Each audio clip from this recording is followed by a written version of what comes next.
Hi అండి, నమస్తే. పరుసవేది పుస్తకంలో 6వ పార్టుకు వచ్చేసామండి.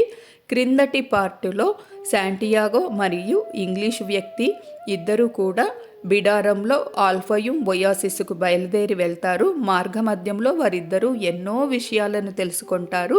వారు ఆల్ఫయుం ఒయాసిస్ దగ్గరికి చేరబోతూ ఉండగా ఆ ఒయాసిస్ దగ్గర ఉన్న 200 సంవత్సరాల వయస్సు గల రసవాదికి కూడా తనను కొత్తగా ఒక వ్యక్తి కలవబోతున్నాడని, ఆ వ్యక్తికి తను ఎన్నో రహస్యాలను బోధించవలసి ఉన్నదని ఆయన శకునాల ద్వారా ఆయనకు తెలుస్తుంది. ఆ కొత్తగా వచ్చిన వ్యక్తిని తను గుర్తించగలుగుతానని, ఆ వ్యక్తి కూడా తన పూర్వపు శిష్యుడి వలె సమర్థవంతుడుగా ఉంటాడని ఆయన భావిస్తాడు. ఆ తర్వాత శాంటియాగో ఆ ఇంగ్లీష్ వ్యక్తి ఆయనను కలుసుకొని ఏం తెలుసుకున్నారు అనేది మనం ఇప్పుడు తెలుసుకుందామండి. Thank you. ఆ కుర్రవాడు తను చూసినదంతా నమ్మలేకపోతున్నాడు. ఒయాసిస్ అంటే చుట్టూ కొన్ని ఖర్జూరపు చెట్లతో ఉన్న తన జాగ్రఫీ పుస్తకంలో చూసిన బొమ్మబావి వంటిది అనుకున్నాడు. కానీ అది స్పెయిన్లో తనకు తెలిసిన చాలా ఊళ్ళ కంటే చాలా పెద్దది. అక్కడ 300 బావులు, 50,000 ఖర్జూరపు చెట్లు ఉన్నాయి. వాటి చుట్టూ లెక్కకు అందని రంగురంగుల గుడారాలు ఉన్నాయి. ఇది 1001 రాత్రులు అన్నట్లు ఉన్నది అన్నారు ఇంగ్లీష్ వ్యక్తి. ఆయన రసవాదిని కలుసుకోవటానికి చాలా ఆతృతపడుతున్నాడు. అక్కడికి చేరుతున్న జంతువులను, మనుష్యులను చూడటానికి పిల్లలు ఉత్సాహంగా గుమికూడి ఉన్నారు. ఒయాసిస్ దగ్గర ఉన్న పురుషులు అక్కడికి వచ్చేవారు ఏదైనా పోరాటం చూశారా అని తెలుసుకోవాలని ఉన్నారు. స్త్రీలు అందరూ వ్యాపారులు తెచ్చిన వస్త్రాలు, విలువైన రాళ్ళు చూడటానికి పోటీ పడుతున్నారు. ఎడారి నిశ్శబ్దం అనేది మరుగైన ఒక కల అయ్యింది. బిడారంలో ప్రయాణీకులు ఆధ్యాత్మిక ప్రపంచంలో నుంచి అప్పుడే మామూలు ప్రపంచంలోకి వచ్చినట్లు నిరాఘాటంగా నవ్వుతూ అరుస్తూ మాట్లాడుతున్నారు. ఏదో విడుదల కలిగినట్లు అందరూ చాలా సంతోషంగా ఉన్నారు. ఎడారిలో వారు చాలా జాగ్రత్తలు తీసుకునేవారు. కానీ ఈ ఒయాసిస్సులు ఇక్కడ ఎక్కువగా స్త్రీలు, పిల్లలు ఉంటారు గనుక ఎప్పుడూ తటస్థ ప్రాంతాలుగా పరిగణించబడతాయి. ఎడారి అంతటా ఒయాసిస్సులు ఉంటాయి. కానీ ఆటవీక జాతి పురుషులు మాత్రం ఎడారిలో పోరాడుతారు. ఒయాసిస్సులను శరణాలయాలుగా వదిలివేస్తారు. కొంత శ్రమతో ఆ బిడారం నాయకుడు తన మనుష్యులను అందరినీ ఒకచోట చేర్చి సూచనలు ఇచ్చాడు. ఆటవిక జాతుల మధ్య ప్రస్తుతం నడుస్తున్న పోరాటం ముగిసినదాకా తమ బృందం ఇక్కడే ఉంటుంది. తామందరూ అక్కడ యాత్రికులే కనుక ఒయాసిస్ దగ్గర నివసించే వారితో సర్దుకుపోవాలి అని చెప్పారు. వారికి ఉత్తమమైన వసతి ఇస్తారు. అది వారి ఆతిథ్యం నియమం. ఆ తర్వాత ఆయన తన వారినందరినీ తన కాపలాదారులతో సహా తమ ఆయుధాలను అక్కడి జాతి నాయకులు చెప్పిన వ్యక్తులకు ఇవ్వాలని చెప్పారు. అవి యుద్ధ నియమాలు. నాయకుడు వివరించాడు. ఒయాసిస్సులు సేనలకు, దళాలకు ఆశ్రయం కాకూడదు. ఇంగ్లీషు వ్యక్తి తన బ్యాగులో నుంచి క్రోమియం ప్లేటింగ్ చేసి ఉన్న రివాల్వర్ తీసి ఆయుధాలు సేకరిస్తున్న వ్యక్తులకు ఇచ్చాడు. ఆ కుర్రవాడు ఆశ్చర్యపోయాడు. రివాల్వర్ ఎందుకు? అతను అడిగాడు. మనుష్యులను నమ్మటానికి అది సాయపడుతుంది, ఇంగ్లీషు వ్యక్తి సమాధానం. ఈ మధ్యలో ఆ కుర్రవాడు తన నిధిని గురించి ఆలోచించాడు. కానీ నిధికి దగ్గర అవుతున్న కొద్దీ కష్టాలు ఎక్కువ అవుతున్నాయి. ఆ ముసలిరాజు చెప్పిన ఆరంభ అదృష్టం పనిచేయటం మానివేసినట్లు ఉన్నది. తన కల పండించుకునే ప్రయత్నంలో తన పట్టుదలకు, ధైర్యానికి నిరంతరం పరీక్షలు ఎదురవుతున్నాయి. కనుక తను తొందరపడకూడదు, సహనం కోల్పోకూడదు. ముందుకు దూసుకుపోతే దారిలో దేవుడు తన కోసం ఏర్పాటు చేసిన శకునాలు చూడటం తప్పుతాడు. దేవుడు నా దారిలో శకునాలు ఏర్పాటు చేశాడు. ఆ ఆలోచన అతనికి ఆశ్చర్యం కలిగించింది. అప్పటిదాకా శకునాలు అంటే ఈ ప్రపంచంలో వస్తువులు తినటం, నిద్రపోవటం, ప్రేమ కోసం అర్రులు చాచటం, ఉద్యోగం వెతకటం అని అతని భావన. తను ఏమి చెయ్యాలి అనేది చెప్పటానికి అది భగవంతుడి భాష అని అతనికి ఇంతవరకు తోచలేదు. ఓపిక పట్టు అతను తనకు తానే చెప్పుకున్నాడు. ఆ ఒంటె మావిటి చెప్పినట్లు తినే సమయం అయినప్పుడు తిను, కదలటానికి సమయం అయినప్పుడు కదులు. మొదటి రోజు ఇంగ్లీషు వ్యక్తితో పాటు అందరూ అలసిపోయి నిద్రపోయారు. ఆ కుర్రవాడికి తన స్నేహితుడికి దూరంగా చోటు దొరికింది. సుమారు అతని వయసు ఉన్న మరి 5 కుర్రవాళ్లతో ఒక డేరాలో చోటు దొరికింది. వారందరూ ఎడారికి చెందినవారు. నగరాలను గురించి కథలు చెప్పమని ఆ కుర్రవాడిని అందరూ బతిమాలారు. ఆ కుర్రవాడు తన గొర్రెల కాపరి జీవితాన్ని గురించి చెప్పాడు. ఆ తర్వాత క్రిస్టల్ దుకాణంలో తన అనుభవాలు చెప్పబోతూ ఉండగా ఇంగ్లీషు వ్యక్తి ఆ డేరాలో ప్రవేశించాడు.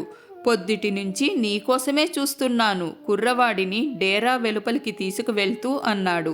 ఆ రసవాది ఎక్కడ ఉంటాడో తెలుసుకోవటానికి నీ సాయం కావాలి. మొదట ఆయనను వెతకటానికి తమంత తామే ప్రయత్నం చేశారు. రసవాది జీవనశైలి మిగిలిన వారి శైలి కంటే వేరుగా ఉంటుంది. బహుశా అతని డేరాలో నిరంతరం ఒక కొలిమి మండుతూ ఉంటుంది. వాళ్ళు ప్రతి చోటా వెతికారు. ఆ ఒయాసిస్ వారు ఊహించిన దానికంటే చాలా పెద్దది. అక్కడ 100ల కొలది డేరాలు ఉన్నాయి. మనం దాదాపు ఒక రోజంతా వృధా చేశాము. ఆ కుర్రవాడితో పాటు ఒక బావి ప్రక్కన కూర్చుంటూ ఇంగ్లీషు వ్యక్తి అన్నాడు. ఎవరినైనా అడిగితే బాగుంటుందేమో అని కుర్రవాడి సూచన. తాను అక్కడికి ఎందుకు వచ్చాడో ఇతరులకు చెప్పడం ఇంగ్లీషు వ్యక్తికి ఇష్టం లేదు. ఏం చేయాలో తోచలేదు. చివరికి ఆ కుర్రవాడి సలహాకు ఒప్పుకున్నాడు. ఆ కుర్రవాడికి తనకంటే అరబిక్ భాష బాగా వచ్చు కనుక ఆ కుర్రవాడినే అడగమన్నాడు. అప్పుడే ఆ బావి దగ్గరికి మేకతోలు సంచితో ఒక స్త్రీ వచ్చింది. ఆ కుర్రవాడు ఆమెను సమీపించి, గుడ్ ఆఫ్టర్నూన్ అమ్మా, ఈ ఒయాసిస్ దగ్గర ఒక రసవాది నివసిస్తారని చెప్పారు. ఆయన ఎక్కడ ఉంటారో చెప్పగలరా? అటువంటి మనిషిని గురించి ఎప్పుడూ తను వినలేదు అని చెప్పి ఆవిడ అక్కడి నుంచి బిరబిరా వెళ్ళిపోయింది. వెళ్లే ముందు ఆవిడ ఆ కుర్రవాడికి నల్ల దుస్తులలో ఉన్న స్త్రీలు పెళ్లైన వారని, వారితో మాట్లాడటానికి అతను ప్రయత్నం చేయకూడదని చెప్పి వెళ్ళింది. అతను ఆచారాన్ని గౌరవించాలి. ఇంగ్లీషు వ్యక్తి నిరాశ చెందాడు. ఇంత దూరం తన ప్రయాణం వ్యర్థం అయింది అనిపించింది. ఆ కుర్రవాడికి కూడా విచారం కలిగింది. తన స్నేహితుడు ఆయన అదృష్టం వెతుక్కుంటూ బయలుదేరాడు. ఎవరైనా సరే అటువంటి ప్రయత్నంలో ఉన్నప్పుడు ఈ విశ్వమంతా వారికి సాయపడుతుంది అని ఆ ముసలిరాజు చెప్పాడు. ఆయన పొరపాటు పడి ఉండడు. రసవాదులను గురించి నేను ఇంతవరకు ఎన్నడూ వినలేదు, ఆ కుర్రవాడు అన్నాడు. బహుశా ఇక్కడ కూడా ఎవరూ విని ఉండకపోవచ్చు. ఇంగ్లీషు వ్యక్తి కళ్ళు ఆనందంతో వెలిగాయి. అది సంగతి. రసవాది అంటే ఏమిటో ఇక్కడ ఎవరికీ తెలియకపోవచ్చు. ఇక్కడ జనానికి జబ్బులు ఎవరు చేస్తారో కనుక్కో. నల్లదుస్తులు ధరించిన స్త్రీలు చాలామంది ఆ బావి దగ్గరికి వచ్చారు. కానీ ఇంగ్లీష్ వ్యక్తి బలవంతం చేసినా ఆ కుర్రవాడు ఎవరితోనూ మాట్లాడలేదు. అప్పుడు అక్కడికి ఒక పురుషుడు వచ్చాడు. ఇక్కడ మనుష్యుల జబ్బులు నయం చేసే మనిషి ఎవరైనా మీకు తెలుసునా? ఆ కుర్రవాడు అడిగాడు. మా జబ్బులు అన్నీ అల్లాయే నయం చేస్తాడు అన్నాడు ఆ వ్యక్తి. కొత్తవారిని చూసి భయపడ్డాడు ఆయన. మీరు మంత్రవైద్యుల కోసం చూస్తున్నారు. ఆయన ఖురాన్లో కొన్ని పదాలు స్మరించి అక్కడి నుంచి నిష్క్రమించాడు. మరొక మనిషి వచ్చాడు. వయసులో ఆయన పెద్దవాడు. ఆయన ఒక చిన్న బకెట్ తీసుకువచ్చాడు. ఆ కుర్రవాడు తన ప్రశ్న తిరిగి అడిగాడు. అటువంటి వారితో మీకేం పని? ఆ అరబ్ అడిగాడు. ఆయనను కలుసుకోవటానికి మా స్నేహితుడు ఎన్నో నెలలు ప్రయాణం చేసి ఇక్కడికి వచ్చారు, ఆ కుర్రవాడు అన్నాడు. అటువంటి వ్యక్తి ఈ ఒయాసిస్లో ఉంటే ఆయన చాలా పెద్దవాడై ఉండాలి. కొన్ని క్షణాలు ఆలోచించి ఆ పెద్దాయన అన్నాడు. ఇక్కడ జాతి పెద్దలు కూడా ఆయన అనుమతి ఇస్తే తప్ప ఆయనను చూడలేరు. ఈ యుద్ధం ఆగినదాకా కాచుకొని ఉండండి. ఆ తరువాత మీ బిడారంతో పాటు ఇక్కడి నుండి తరలండి. ఈ ఒయాసిస్ జీవితంలో వేలు పెట్టకండి అని చెప్పి ఆయన వెళ్ళిపోయాడు. ఆ ఇంగ్లీషు వ్యక్తి మాత్రం చాలా ఆనందపడిపోయాడు. తాము సరైన దారిలోనే ఉన్నారు. చివరికి ఒక యువతి వచ్చింది. ఆమె నల్ల దుస్తులలో లేదు. ఆమె భుజం మీద ఒక కడవ ఉన్నది. ఆమె తల మీద ముసుగు ఉన్నది, కానీ ముఖం మాత్రం కనపడుతున్నది. ఆమెను అడగటానికి ఆ కుర్రవాడు ఆమెను సమీపించాడు. ఆ క్షణంలో అతనికి కాలం ఆగిపోయిందనిపించింది. అతనిలో విశ్వాత్మ కదిలింది. అతను ఆమె నల్లని కళ్ళల్లోకి చూసినప్పుడు ఆమె పెదవులు చిరునవ్వుకు నిశ్శబ్దానికి మధ్య ఉన్నాయని గమనించినప్పుడు అతనికి ఈ ప్రపంచం మాట్లాడుతున్న భాషలో అత్యంత ముఖ్యాంశం తెలిసింది. అది ఈ భూమి మీద ప్రతి ఒక్కరూ హృదయంతో అర్థం చేసుకోగలిగిన భాష. అదే ప్రేమ. ఈ మానవజాతి కంటే పురాతనం, ఈ ఎడారి కంటే ప్రాచీనం. రెండు జతల కళ్ళు కలిసినప్పుడు వెలువడే శక్తి. ఇక్కడ ఈ బావి దగ్గర కలుసుకున్న కళ్ళు కూడా అదే శక్తి ప్రసరించాయి. ఆమె నవ్వింది. తప్పకుండా అది శుభశకునం. ఆ శకునం కోసమే అతను కాచుకొని ఉన్నాడు. తాను జీవితమంతా ఆ శకునం కోసమే ఎదురు చూస్తున్నాడు అని కూడా అతనికి తెలియదు. తన గొర్రెలలో, తన పుస్తకాలలో, స్ఫటికాలలో, ఎడారి నిశ్శబ్దంలో అతను ఆ శకునం కోసమే ఎదురు చూస్తున్నాడు. అది ఈ ప్రపంచపు పరిశుద్ధమైన భాష. అనంతమైన కాలంలో ప్రయాణిస్తున్న ఈ విశ్వానికి ఎటువంటి వివరణ అవసరం లేనట్లే ఈ భాషకు వివరణ అక్కరలేదు. ఆ క్షణాన తన జీవితంలో ఏకైక స్త్రీ ఎదుట తను ఉన్నానని ఆ కుర్రవాడి అనుభూతి. మాటల అవసరం లేకుండా ఆమె కూడా అదే అనుభూతి చెందింది. ప్రపంచంలో మరి ఏ విషయంలోనైనా సందేహం ఉండవచ్చేమో కానీ ఈ విషయంలో మాత్రం సందేహానికి తావులేదు.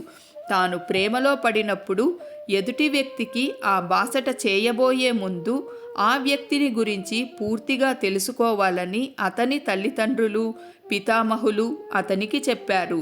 అటువంటి అనుభూతి చెందినవారు బహుశా ఈ విశ్వభాష నేర్చుకొని ఉండరు. ఆ భాష తెలిస్తే ఈ ప్రపంచంలో నీ కోసం ఎవరో ఒకరు నిరీక్షిస్తున్నారు అని అర్థం చేసుకోవటం సులభం. అది ఒక ఎడారి మధ్యలో కావచ్చు, లేదా ఒక మహానగరంలో కావచ్చు. అటువంటి వ్యక్తులు ఇద్దరు కలిసినప్పుడు, వారి కళ్ళు కలిసినప్పుడు గతము, భవిష్యత్తు విలువ కోల్పోతాయి. అక్కడ అప్పుడు ఉన్నది ఆ ఒక్క క్షణమే. ఈ వినీల ఆకాశం కింద ప్రతి ఒక్క అంశము రాసినది ఒకే ఒక చెయ్యి అన్నది నమ్మరాని సత్యం. ప్రేమకు అంకురార్పణ చేసేది ఆ హస్తమే. ఈ ప్రపంచంలోని ప్రతి వ్యక్తికి మరొక ఆత్మను సృష్టించేది కూడా ఆ హస్తమే. అటువంటి ప్రేమ లేకపోతే మన కలలకు అర్థం ఉండదు. మక్తుబ్, కుర్రవాడి ఆలోచన. ఇంగ్లీషు వ్యక్తి కుర్రవాడిని కదిలించాడు. ఆమెని అడుగు.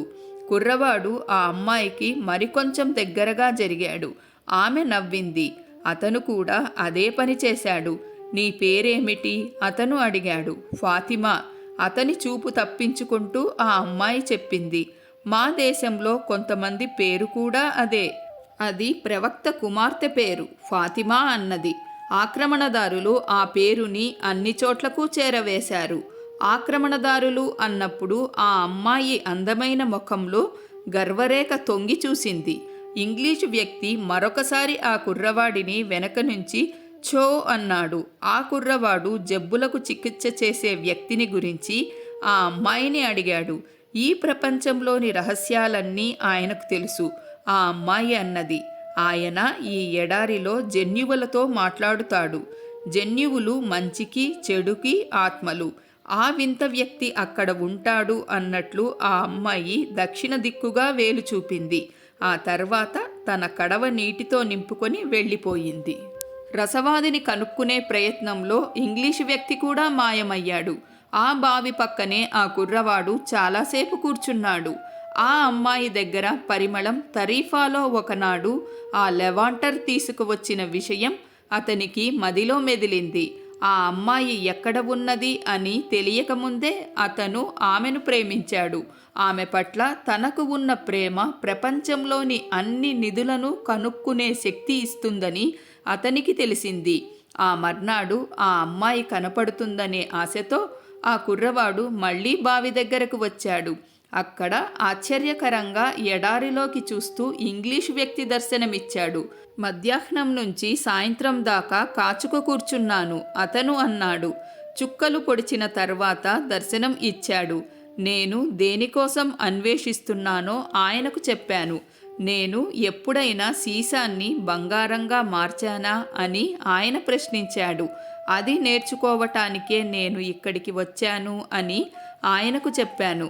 అందుకు నేను ప్రయత్నించాలి అని ఆయన అన్నాడు. అంతే, వెళ్ళి ప్రయత్నించు అన్నారు ఆయన. ఆ కుర్రవాడు ఏమీ మాట్లాడలేదు. పాపం ఆ ఇంగ్లీష్ వ్యక్తి ఎన్నోసార్లు ప్రయత్నించిందే మళ్ళీ ప్రయత్నించాలని వినటానికి అతను అంత దూరం వచ్చినట్టు అయ్యింది. అయితే ప్రయత్నించండి, అతను ఇంగ్లీష్ వ్యక్తితో అన్నాడు. నేను చేయబోయేది అదే, ఇప్పుడే మొదలు పెట్టబోతున్నాను. ఇంగ్లీషు వ్యక్తి వెళ్ళగానే ఫాతిమా వచ్చి తన కడవ నీళ్లతో నింపింది. నీకు ఒక విషయం చెప్పుదామని ఇక్కడికి వచ్చాను, ఆ కుర్రవాడు అన్నాడు. నువ్వు నా భార్యవు కావాలని నా కోరిక.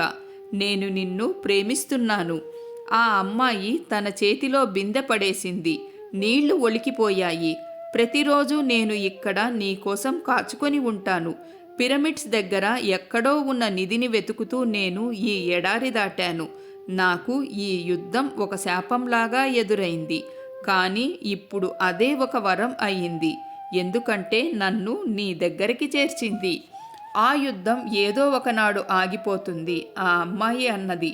ఆ కుర్రవాడు చుట్టూ ఉన్న ఖర్జూరపు చెట్లు చూశాడు. ఒకనాడు తను ఒక గొర్రెల కాపరిని అని గుర్తు చేసుకున్నాడు. తను ఎప్పుడు కావాలనుకుంటే అప్పుడు మళ్ళీ గొర్రెల కాపరి కావచ్చు. తన నిధి కంటే ఫాతిమా చాలా ముఖ్యం. ఆదివాసులు ఎప్పుడూ నిధుల కోసమే వెతుకుతూ ఉంటారు. అతని ఆలోచనలను చదివేసినట్టు ఆ అమ్మాయి అన్నది. ఎడారిలో స్త్రీలకు వారి ఆదివాసీ పురుషులు అంటే గర్వం. ఆమె తన కడవ నింపుకొని వెళ్ళిపోయింది. ఫాతిమాను కలుసుకోవటానికి ఆ కుర్రవాడు ప్రతిరోజు బావి దగ్గరకు వెళ్ళాడు. గొర్రెల కాపరిగా తన జీవితం, ఆ ముసలిరాజు, గాజు గ్లాసుల దుకాణం అన్నింటినీ గురించి అతను ఆమెకు చెప్పాడు. వాళ్ళు ఇద్దరూ స్నేహితులయ్యారు. ఆమెతో గడిపిన 15 నిమిషాలు తప్పించి మిగతా రోజు గడవటం అతనికి చాలా కష్టంగా ఉన్నది. వారు ఆ ఒయాసిస్ దగ్గరికి వచ్చి దాదాపు నెల రోజులు అయ్యింది. ఒకనాడు ఆ బిడారం నాయకుడు తనతో ప్రయాణం చేస్తున్న వారిని అందరినీ పిలిచాడు. యుద్ధం ఎప్పుడు ముగుస్తుందో తెలియదు, కనుక మనం మన ప్రయాణం సాగించలేము అని చెప్పాడు అతను. ఈ యుద్ధాలు చాలా కాలం, బహుశా కొన్ని సంవత్సరాలు కూడా జరగవచ్చు. రెండు వైపులా బలమైన సేనలు ఉన్నాయి. రెండు సేనలకు ఈ యుద్ధం చాలా ముఖ్యం.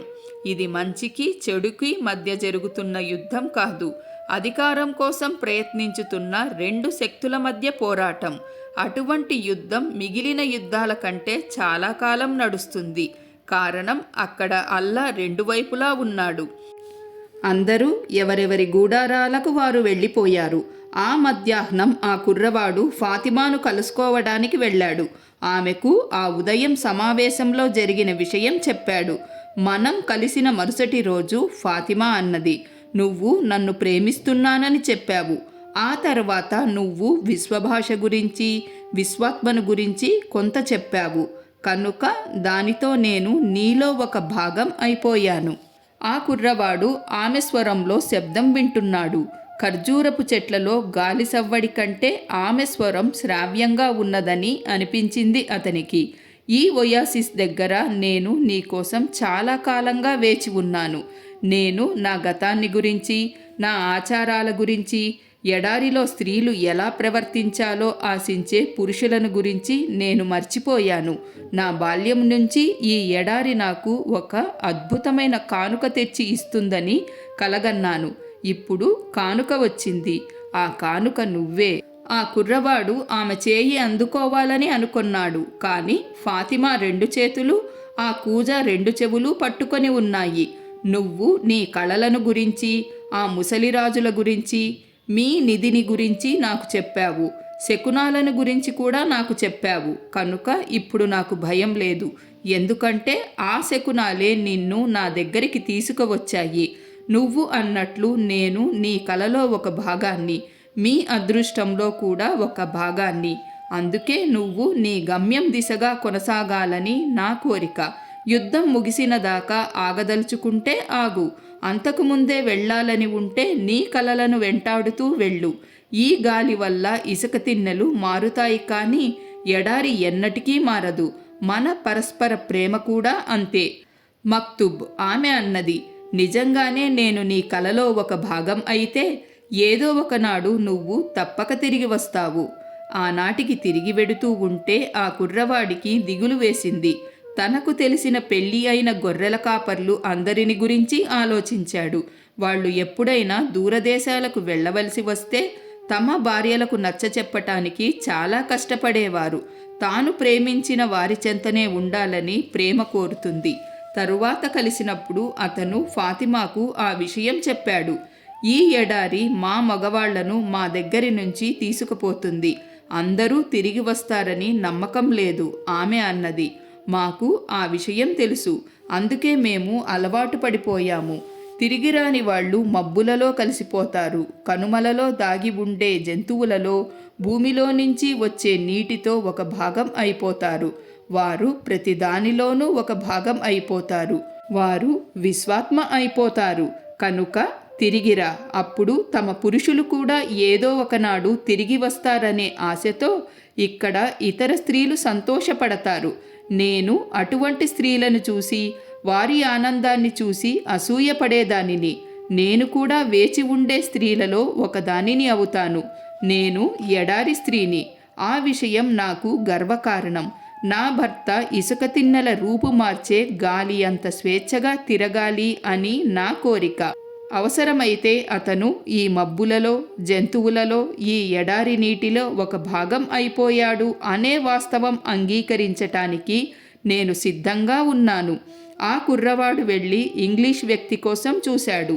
ఆయనకు ఫాతిమాను గురించి చెప్పాలనుకున్నాడు. ఇంగ్లీషు వ్యక్తి తన డేరా బయట ఒక కొలిమి తయారు చేసుకున్నాడు అని చూసి ఆశ్చర్యపోయాడు. ఆ కొలిమి వింతగా ఉన్నది. అది పొగకట్టెలతో మండుతున్నది. దానిమీద పారదర్శకం అయిన పాత్ర ఒకటి ఉన్నది. అతను కన్నార్పకుండా ఎడారిని చూస్తున్నాడు. పుస్తకాలు చదువుతున్నప్పటికంటే అతని కళ్ళు ఇప్పుడే మిలమిల ఆడుతున్నాయి. కార్యక్రమంలో ఇది తొలి భాగం. ఆయన అన్నాడు, ఇందులో నుంచి గంధకం వేరు చేయాలి. అది సఫలంగా జరగాలి అంటే విఫలం అవుతాం అనే భయం ఉండకూడదు. నేను ఈ బృహత్కార్యానికి దూరంగా ఉండటానికి కారణం వైఫల్యం, భయమే.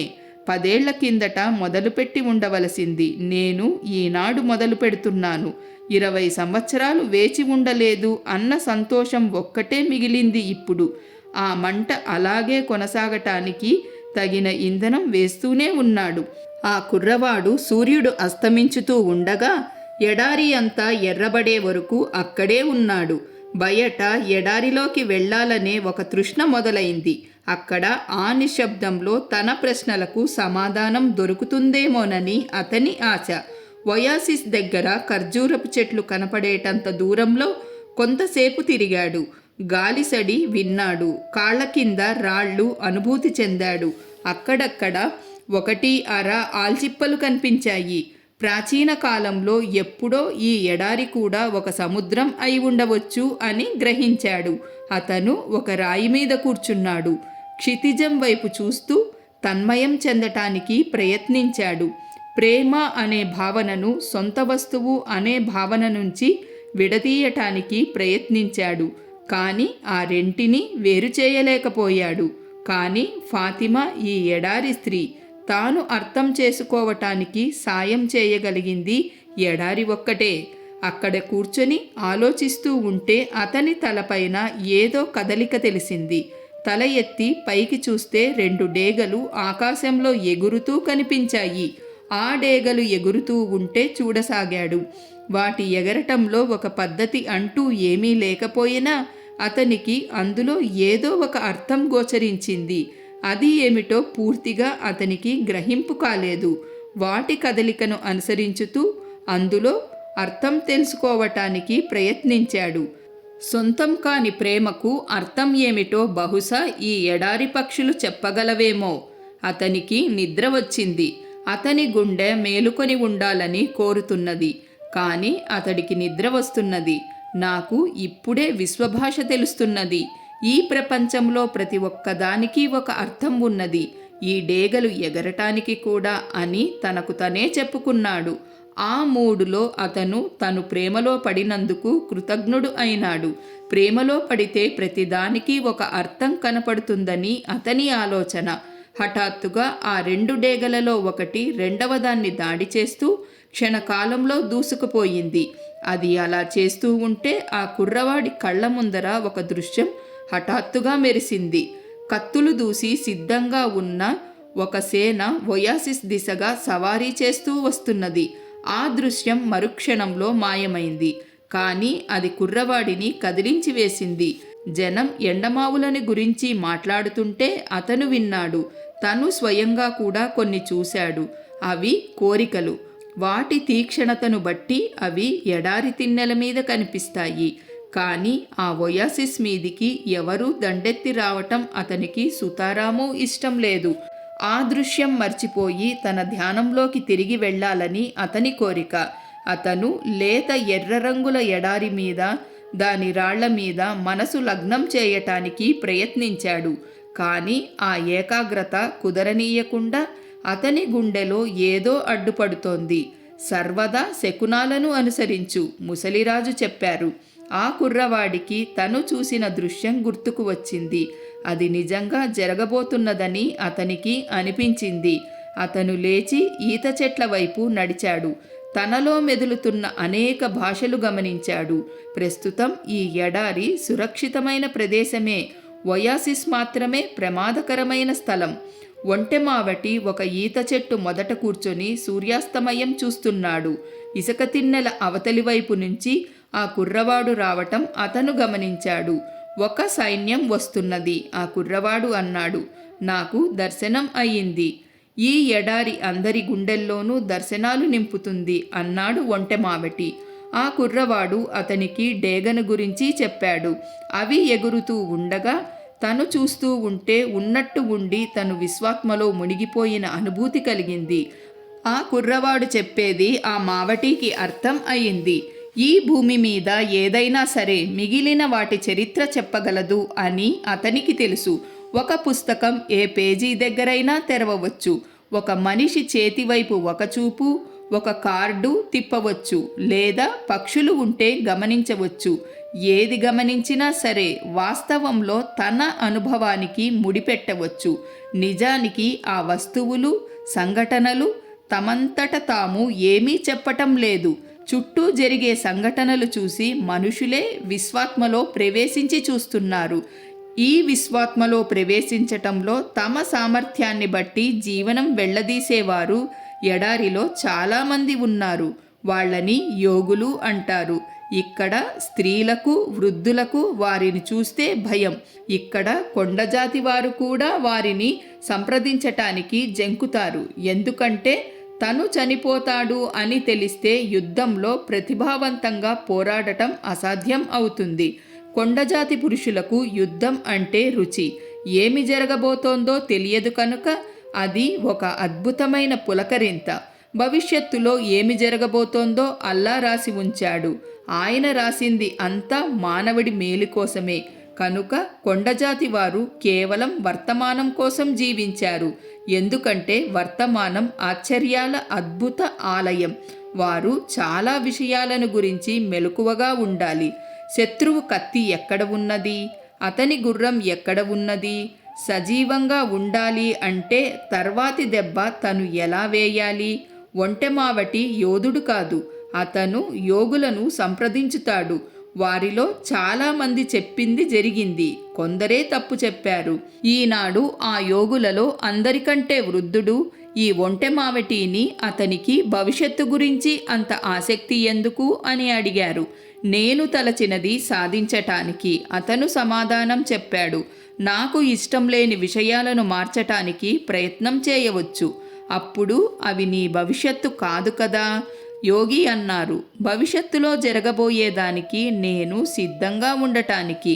శుభం జరిగితే అది ఆనందకరమైన ఆశ్చర్యం.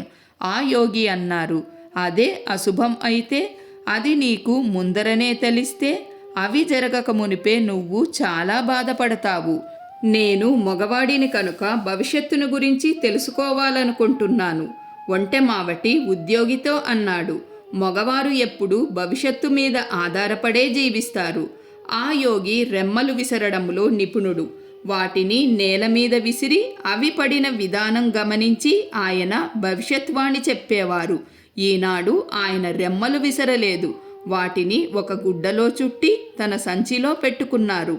జనానికి భవిష్యత్తును గురించి చెప్పి నేను నా జీవనం కొనసాగిస్తాను. ఆయన చెప్పారు, నాకు ఈ రెమ్మల శాస్త్రం తెలుసు. వాటి సహాయంతో అంతా రాసి ఉన్న చోటికి ఎలా చేరాలో నాకు తెలుసు. అక్కడ నేను గతాన్ని గురించి చదవగలను, అందులో ఏది మర్చిపోయానో తెలుసుకోగలను. ప్రస్తుతం ఇక్కడ కనిపించే శకునాలను అర్థం చేసుకోగలను. జనం నన్ను సంప్రదించినప్పుడు నేను భవిష్యత్తును గురించి చూడలేదు, భవిష్యత్తు గురించి కేవలం ఊహించుకున్నాను. భవిష్యత్తు భగవంతుడి చేతిలో ఉన్నది. ఈ అసాధారణ పరిస్థితులలో ఆయన ఒక్కడే దానిని గురించి చూపగలడు. భవిష్యత్తును గురించి నేను ఎలా ఊహించగలను? ప్రస్తుతం ఎదురవుతున్న శకునాలను బట్టి. రహస్యం అంతా వర్తమానంలోనే ఉన్నది. వర్తమానం మీదికి మీ ధ్యాస మళ్లించితే దానిని మీరు మెరుగుపరచవచ్చు. వర్తమానాన్ని మెరుగుపరచగలిగితే ఆ తర్వాత రాబోయేది కూడా మెరుగ్గానే ఉంటుంది. కనుక భవిష్యత్తును గురించి మర్చిపోండి. ప్రతిరోజు ఉపదేశాలు అనుసరించి భగవంతుడు తన బిడ్డలను ప్రేమిస్తాడు అనే నమ్మకంతో జీవించండి. ప్రతి ఒక్క రోజు తనతో పాటు ఆ అనంతాన్ని తీసుకువస్తుంది. ఎటువంటి పరిస్థితులలో భగవంతుడు ఆయనను భవిష్యత్తులోకి చూడటానికి అనుమతిస్తాడు అని ఒంటె మావటి అడిగాడు. ఆయన తలుచుకున్నప్పుడు మాత్రమే భగవంతుడు భవిష్యత్తును అతి అరుదుగా చూపుతాడు. అలా జరిగితే దానికి ఒకే ఒక కారణం, ఆ భవిష్యత్తు మారాలి అని రాసిపెట్టి ఉన్నది. దేవుడు కుర్రవాడికి భవిష్యత్తులో కొంత భాగం చూపించాడు అని ఒంటె మావటి ఆలోచన. ఆ కుర్రవాడు తన సాధనం కావాలి అని తను ఎందుకు అనుకున్నాడు? వెళ్ళి ఆ కొండజాతి నాయకులతో మాట్లాడు, ఒంటె మావటి అన్నాడు. వస్తున్న సైనికుల గురించి వారికి చెప్పు. వాళ్ళు నన్ను చూసి నవ్వుతారు. వాళ్ళు ఎడారి మనుషులు. ఎడారి మనుషులకు శకునాలతో వ్యవహరించటం బాగా తెలుసు. మరైతే వారికి ఈ విషయం ఇప్పటికే తెలిసి ఉంటుంది. ప్రస్తుతం వారికి దానితో పని లేదు. వారికి ఏదైనా తెలియాలని ఉంటే ఎవరో ఒకరు వచ్చి చెబుతారు అని వారి నమ్మకం. ఇంతకు పూర్వం చాలాసార్లు ఇలా జరిగింది. ఈసారి ఆ మనిషివి నువ్వే. ఆ కుర్రవాడు ఫాతిమాను గురించి ఆలోచించాడు. కొండజాతి నాయకులను కలుసుకోవాలని నిశ్చయించుకొన్నాడు. ఇక్కడితో 6వ పార్టును ముగిస్తున్నానండి. శాంటియాగో ఆ తర్వాత ఏం చేశాడు అనేది నెక్స్ట్ పార్ట్లో తెలుసుకుందామండి. Thank you.